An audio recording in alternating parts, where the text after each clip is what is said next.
Waalaikumsalam. Okey, boleh tahu perkembangan abangnya sekarang untuk projek ke ada apa-apa aktiviti apa? Lepas aksiden ni tak ada apa-apa projek lah, duduk rumah je lah.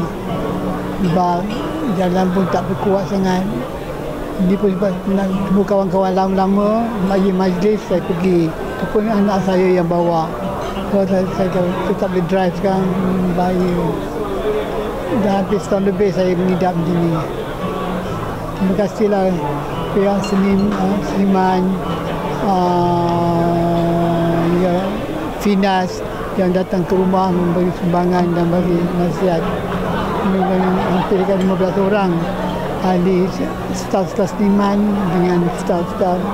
Terima kasih kepada Zack Zaidi, kepada Musi Finas, pengarah-pengarah Finas dan juga Rinatan yang datang memberi sumbangan saya. Keadaan apa sekarang? Wanita dan siapa jaga? Saya ke Pakistan.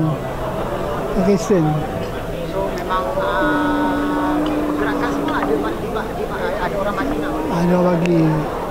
Tapi kita boleh buat sendiri kat rumah, buat sendiri ya. Sebab cepat penat kan. Jadi masalahnya. Tapi makan, mandi semua tu kita buat sendirilah. Saya dengan rumah saya, anak-anak semua dah pindah. Tak di rumah saya lagi lah. Pindah. Terima kasihlah semuanya. Jadi semangat saya untuk menghadiri maya-maya macam ini untuk kawan-kawan lama-lama.